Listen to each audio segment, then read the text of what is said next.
বিসমিল্লাহির রহমানির রহিম। সুপ্রিয় দর্শকবৃন্দ, আসসালামু আলাইকুম। আমি Akhtaruzzaman, founder A to B pause.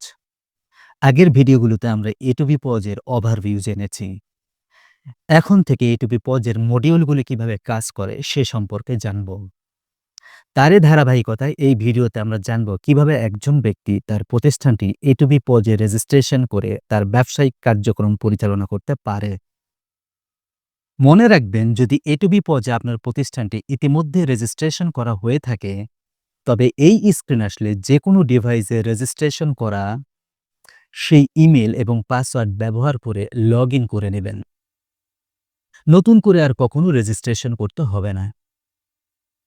উক্ত রেজিস্ট্রেশন বা লগইন প্রক্রিয়াটি শুধুমাত্র প্রতিষ্ঠানকে এই ডিভাইসে এ টু বি পজের সার্ভারের সাথে কানেক্ট করার জন্য। অতঃপর ব্যবহারকারীরা পিন লগইন স্ক্রিনে তার নিজস্ব পিন নাম্বার দিয়ে ড্যাশবোর্ডে প্রবেশ করে কার্যক্রম পরিচালনা করতে পারবে। চলুন আমরা দেখে নিই কিভাবে আপনি আপনার প্রতিষ্ঠানটি রেজিস্ট্রেশন করে এ টু বি পজে যাবতীয় ব্যবসায়িক কর্মকাণ্ড পরিচালনা করতে পারেন। স্ক্রিনে দেখানো রেজিস্ট্রেশন বাটনে প্রেস করুন। এবার আপনার ব্যবহৃত যে কোনো একটি সঠিক অ্যাক্টিভ ইমেল অ্যাড্রেস দিন। অনুগ্রহ করে ইমেল অ্যাড্রেস লেখার সময় সতর্ক থাকুন যেন ভুল না হয়।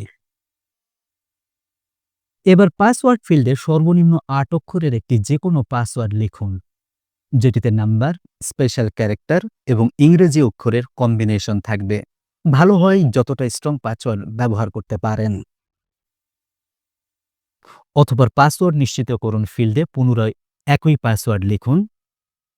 স্ট্যাটাস খেয়াল করুন, যদি অমিল হয় অনুগ্রহ করে মিলে নিন। এবার সাবমিট বাটনে প্রেস করুন। আপনার রেজিস্ট্রেশন প্রক্রিয়াটি সম্পন্ন হচ্ছে, অনুগ্রহ করে অপেক্ষা করুন। এবার মেসেজটি ভালোভাবে পড়ে নিন। ভেরিফিকেশন ইমেল পাঠানো হয়েছে। আপনার ইমেল ঠিকানায় একটি ভেরিফিকেশন ইমেল পাঠানো হয়েছে। ইনবক্স এবং স্প্যাম ফোল্ডার চেক করুন।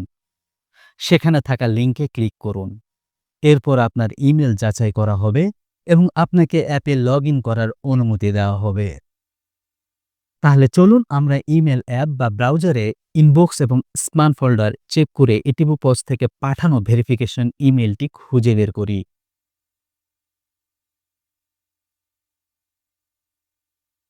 হুম আমরা ইনবক্সে দেখছি যে ভেরিফাই এর email for A to B pos একটা ইমেল এসেছে। আমরা ইনবক্সেই সরাসরি পেয়ে গেছি।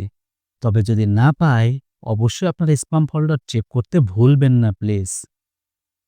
আমরা যেহেতু ইনবক্সে পেয়েছি, ইনবক্সেই ফিরে যাই। এবার আমরা দেখতে পাচ্ছি এখানে একটা লিঙ্ক রয়েছে। এখন সেই লিঙ্কে প্রেস করে ইমেল ভেরিফিকেশন প্রসেসটি সম্পূর্ণ করি। ভেরিফিকেশন প্রসেস চলতেছে এবং ভেরিফিকেশন প্রসেস সম্পূর্ণ হয়ে গেছে, যেহেতু মেসেজ এসেছে your email has been verified. এবার আমরা অ্যাপে ফিরে যাই, বন্ধ করে দেই, লগ ইন স্ক্রিনে চলে যাই। লগ ইন বাটনে প্রেস করি। অতঃপর যে ইমেল দিয়ে রেজিস্ট্রেশন করেছিলাম সেই ইমেলটা এখানে দেই এবং পাসওয়ার্ড দিয়ে দেই, প্রেরণ করি। মনে রাখবেন, ভেরিফিকেশন ছাড়া আমরা কখনোই ইমেইলে লগ ইন করতে পারবো না। এবার সেই ইমেল অ্যাড্রেস ও পাসওয়ার্ড ব্যবহার করে লগ ইন করার পর এই প্রতিষ্ঠানে রেজিস্ট্রেশন করার বাদবাকি ইনফরমেশনগুলো সরবরাহ করি। ইংরেজিতে প্রতিষ্ঠানের নাম। এ টু বি পজ মাল্টি রিজিওনাল ও মাল্টি ল্যাঙ্গুয়েজের হওয়ায় এআই ব্যবহার করে বাংলাদেশের জন্য বাংলা ভাষার অনুবাদ করে নেবেন। আপনাকে কখনো কোথাও বাংলা ভাষায় কিছু লিখতে হবে না। চলুন প্রক্রিয়াটি আমরা সম্পন্ন করি। প্রতিষ্ঠানের নাম জামান রেস্টুরেন্ট। এবার ফোন ফিল্ডে আপনার ব্যবহৃত ফোন বা মোবাইল নাম্বারটি সঠিকভাবে লিখুন।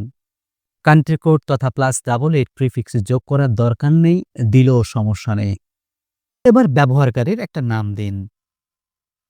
ওনার হিসেবে আপনি একটা ব্যবহার করবেন, আপনার নামটা দেবেন এবং যে কোনো 4 ডিজিটের একটা পিন কোড দিন। পুনরায় সেম পিন কোডটি লিখুন। এবার আপনার ব্যবসার ধরন নির্বাচন করুন। আপনি একাধিক ধরন নির্বাচন করতে পারেন, যেমনটি আমি এখানে হোটেল, রেস্টুরেন্ট, টেকঅ্যাওয়ে এবং অন্যান্য নির্বাচন করে দিলাম। যদি আপনাকে কোনো এটুবি পজ ব্যবহারকারী রেফার করে থাকে, তবে তার ইমেল অ্যাড্রেসটি এখানে বসাতে পারেন, অর্থাৎ রেফারেল ইমেল অ্যাড্রেস ফিল্ডে। এবং শুরুতে শিখার জন্য, বুঝার জন্য আপনারা স্যাম্পল ডাটাও যোগ করে নিতে পারেন। অল ওকে। এখন সেভ বাটনে প্রেস করুন। আপনার প্রতিষ্ঠানটি এটুবি পজে নিবন্ধিত হচ্ছে। ওয়াও! আপনার স্টোর রেডি। এখন আপনি ৪ ডিজিটের সেই পিন কোড ব্যবহার করে ড্যাশবোর্ডে প্রবেশ করে আপনার ব্যবসার কর্মকাণ্ড পরিচালনা করতে পারবেন। মনে রাখবেন, আগের রেজিস্ট্রেশন ও লগইন প্রক্রিয়াটি আর কখনোই এই ডিভাইসে দরকার হবে না, যদি না আপনি ডান পাশে হেডারের কর্নারে লগ আউট বাটনে প্রেস করে প্রতিষ্ঠানকে লগ আউট করে না দেন। চলুন আমরা পিন প্যাডে পিন নাম্বারের ডিজিটগুলো প্রেস করে ড্যাশবোর্ডে প্রবেশ করি। আপনার প্রতিষ্ঠানটি প্রস্তুত হচ্ছে। That's it. এবার এটা একটা কন্ডিশন যে প্রতিষ্ঠানের শুরুতে তার ক্যাশ বক্সে কত টাকা অ্যামাউন্ট জমা রয়েছে সেটি উল্লেখ করা। 0 দিয়েই শুরু করলাম। That's it. Your store is ready. ড্যাশবোর্ডের নিচের দিকে লক্ষ্য করুন। যেহেতু আপনি স্টোর ওনার হিসাবে লগইন করেছেন, শুধু আপনার জন্য সেখানে 2টি আলাদা প্যানেল আছে, যেখানে প্রথমটিতে বলা আছে স্টোর এখন খোলা আছে। আপনি চাইলে স্টোর বন্ধ করে অন্য সকল ব্যবহারকারীকে অ্যাপে প্রবেশ করা থেকে বিরত রাখতে পারবেন। ঠিক দোকানের শাটার বন্ধ করার মতো বিষয়। শাটার খোলা থাকলে আপনার কর্মচারীরা দোকানে প্রবেশ করতে পারবে, আর না থাকলে পারবে না। এই বিষয়টি আপনার প্রতিষ্ঠানে আভ্যন্তরীণ নিরাপত্তা নিশ্চিত করে। যেহেতু আপনিও আপনার প্রতিষ্ঠানটি এটুপি পজে নতুন, তাই অ্যাপটি কিভাবে পরিচালনা করতে হয় সে ব্যাপারে আপনি যেন পরিষ্কার ধারণা পাওয়ার একটা অবকাশ পেতে পারেন, এজন্য শুরুতে অ্যাপটি পরীক্ষামূলক মোডে রাখা হয় থাকে। যতক্ষণ বা যতদিন আপনি অ্যাপ ব্যবহারে সহজ অনুভব না করবেন, আপনি যা খুশি তাই করবেন এবং নিজে শিখে আপনার কর্মচারীকে শিখাবেন। এই প্রক্রিয়া সম্পূর্ণ হয়ে গেলে দ্বিতীয় প্যানেলের লাইভ মোড বাটনে প্রেস করবেন। এতে আপনার ইনভেন্টরি স্টক ও সকল পার্টির ব্যালেন্স অ্যামাউন্ট 0তে রিসেট হয়ে যাবে। এখন থেকে আপনার যাবতীয় কর্ম ও কারবার আজীবনের জন্য আসল কর্ম ও কারবার হিসাবেই পরিগণিত হবে এবং সেভাবেই আপনার সমস্ত রিপোর্ট বা এমআইএস বা ম্যানেজমেন্ট ইনফরমেশন সিস্টেম প্রস্তুত হতে থাকবে। ধন্যবাদ। আজ এ পর্যন্তই। আরও সাপোর্টের দরকার হলে এটুবি পজের সাপোর্ট সেন্টারে যে আমাদের সাথে যোগাযোগ করবেন। পরবর্তী ভিডিওতে আমরা কারবারের পয়েন্ট অফ সেল বা ক্রয় মডিউল সম্পর্কে বিস্তারিত জানবো ইনশাল্লাহ। তাই তাৎক্ষণিক নোটিফিকেশন পাওয়ার জন্য আমাদের চ্যানেলটি সাবস্ক্রাইব করতে ভুলবেন না। আল্লাহ হাফেজ।